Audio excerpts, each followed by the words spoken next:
안녕하세요. 세상의 다양한 음료를 알아보고 마셔보는 드링킹 랩입니다.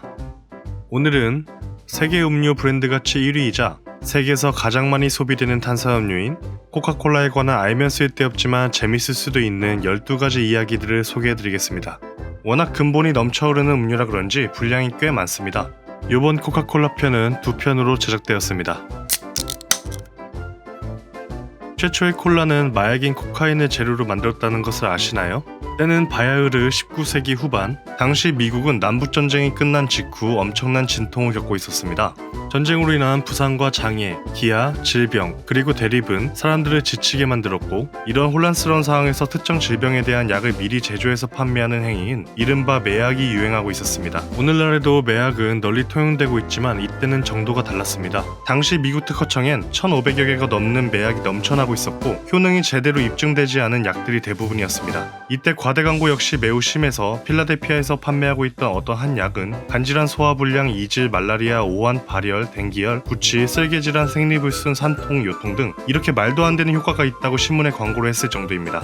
그럼에도 이런 약들은 절박한 사람들의 심리를 이용해 미친듯이 팔려나갔고, 약제사들 중 백만장자가 된 사람들도 생길 정도였습니다. 오늘 코카콜라를 최초로 만든 주인공도 역시 이런 사회적 분위기를 이용해 떼돈을 벌고 싶어 했던 약사들 중 한 명이었습니다. 미국 조지아주의 약사인 존 펜버턴은 부자가 되고자 하는 일념 아래 열심히 약을 만들어 팔기 시작했고, 그가 만든 호흡기약으로 인해 어느 정도 성공에 이르게 됩니다.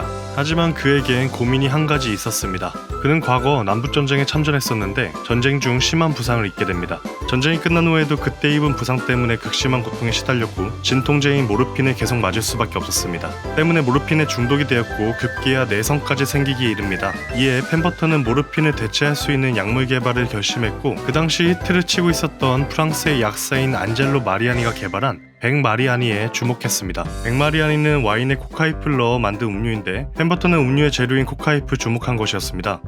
지금이야 코카인은 마약으로 분류되어 불법이지만 1914년까지는 약물로서 합법이었습니다. 1885년 펜버턴은 와인에 코카잎의 농축액과 콜라나무의 열매 등을 넣어서 프렌치 와인 코카라는 이름의 알코올 음료를 만들어냈습니다. 펜버턴은 프렌치 와인 코카를 만병통치약으로 홍보했고, 애틀란타에서 인기를 끄며 판매량이 지속적으로 늘어났습니다. 하지만 애틀란타가 속해 있던 조지아주에 1886년 금주법이 시행되면서 음료에서 알코올을 뺄 수밖에 없었고, 이에 그는 와인 대신 탄산수를 넣어서 드디어 오늘날의 코카콜라가 탄생하게 됩니다.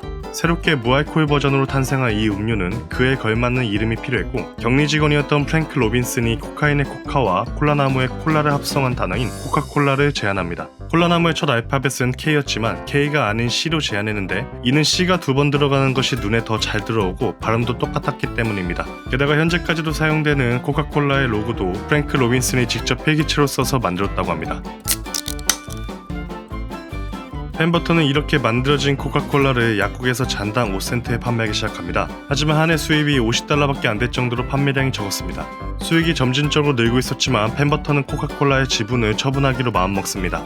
그는 코카콜라의 지분을 모두 처분한 해인 1888년에 위암으로 사망하게 되는데, 낮은 수익성 때문에 처분한 것인지 아니면 죽을 것을 미리 알고 자신보다 나은 경영인에게 넘겨 코카콜라를 더욱 키우고 싶었던 것인지, 이에 대해 아직까지도 추측이 난무합니다.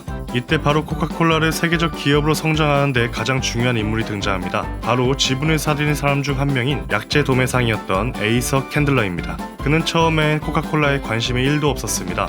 어느 날 코카콜라의 이름과 로고를 만든 프랭크 로빈슨이 지분을 판매하기 위해 그를 직접 찾아갑니다. 에이서 캔들러가 얼마나 관심이 없었냐면 코카콜라를 코코콜라라고 쓰고 읽었다고 합니다. 하지만 코카콜라를 맛보고는 그 맛에 푹 빠지게 됩니다.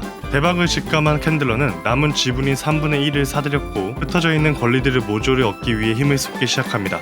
이렇게 소유권을 두고 진흙탕 싸움을 시작하게 되는데, 문서 위조는 물론이고 사인까지 가짜로 조작하는 의혹을 받기도 합니다. 캔들러는 1889년 5월에 드디어 코카콜라의 모든 권리를 갖게 되는데, 이 과정에서 $2,000를 쓰게 됩니다. 당시엔 매우 큰 돈이었지만 오늘날 코카콜라의 위상을 생각하면 정말 푼 돈으로 대박을 터뜨리게 된 것이죠. 캔들러의 사업가로서의 능력은 탈추종을 불허했습니다. 그가 인수하기 전에 한 해 최대 판매량은 1년에 8,000리터 정도였는데, 창립 1년 만에 25,000리터를 돌파하며 4배의 성장을 이루게 됩니다. 이 성장을 발판으로 1892년 그는 프랭크 로빈슨과 함께 더 코카콜라 컴퍼니를 창립하게 됩니다.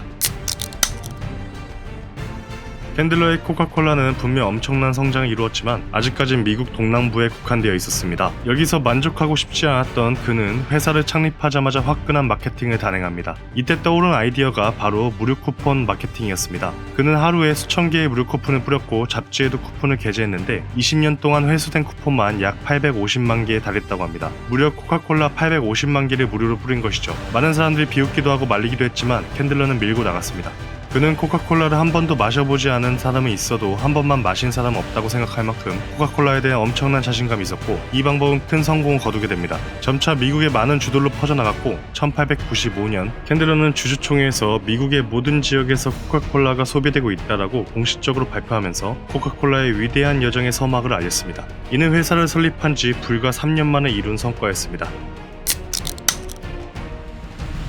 코카콜라가 미국 전국적으로 유명해지면서 모방 제품들이 판을 치기 시작합니다. 코카놀라, 마코카코, 토카콜라 등 제품명의 스펠링만 살짝 바꿔서 출시하게 된 것이죠. 소비자들이 이 제품들을 코카콜라로 착각하여 구매하기 시작하자 위기감을 느낀 캔들러는 1915년 $500의 포상금을 걸고 디자인 공모전을 열게 됩니다. 조건은 간단했는데 한 치 앞도 안 보이는 어두운 곳에서 만져도 심지어 깨진 병 조각들만 보고도 코카콜라 병인지 알 수 있어야 한다는 것이었습니다. 다양한 아이디어가 접수됐고 최종적으로 루트 유리공장의 디자이너였던 알렉산더 사무엘슨과 얼딘이 제안한 디자인이 채택됩니다. 그 결과 우리가 잘 알고 있는 코코아 열매를 모티브로 한 디자인이 탄생합니다. 당시 한 조사에 따르면 이렇게 개발된 코카콜라 병을 구분하지 못하는 미국인은 1%도 안 됐다고 합니다. 1915년에 병의 디자인 특허를 받았고 다음 해인 1916년에는 코카콜라의 공식 디자인 병으로 지정되면서 오늘날까지 이어지고 있습니다. 이 병은 인물이 아닌 물건으로는 최초로 타임지 표지를 장식하기도 했습니다.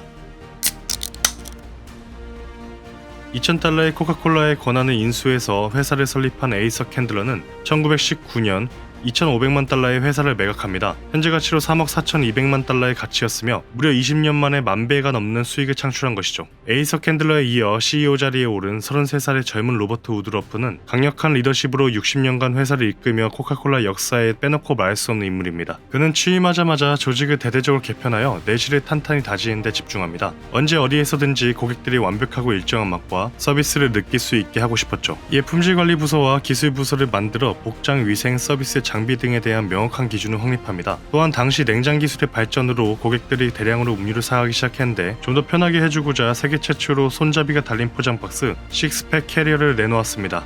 지금이야 흔히 볼 수 있는 캐리어지만 그 당시만 해도 매우 획기적인 아이디어였습니다. 이와 동시에 로버트는 코카콜라의 세계화를 모색합니다. 1926년 수출 부서를 새로이 만들어 전 세계로 뻗어나갈 준비를 갖춥니다. 또한 올림픽과의 제휴를 맺어 1928년 음료업계 최초로 네덜란드 암스테르담에서 열리는 올림픽에서 코카콜라를 노출시킵니다. 미국 선수들에게는 코카콜라를 무상으로 1000박스를 제공해 자연스럽게 선수들이 코카콜라를 마시는 모습을 보이게 하여 흥미를 유도했고 경기장 곳곳에서 코카콜라가 판매되고 광고판이 붙으면서 세계 사람들의 관심은 하늘 높은 줄 모르고 치솟았습니다. 코카콜라는 현재까지도 올림픽하면 떠오르는 후원사로 거듭나게 되었고 올림픽과 가장 오랫동안 함께한 후원사라는 기록을 쓰게 됩니다. 로버트의 노력은 결과를 이끌어냈습니다. 그가 CEO 자리를 맡게 된 1923년까지만 하더라도 고작 5개국에 수출하고 있었지만 10년도 안 되어서 무려 30개국으로 늘어납니다. 오늘날 코카콜라는 세계 200여 개국에서 하루에만 19억 잔이 판매되고 있습니다.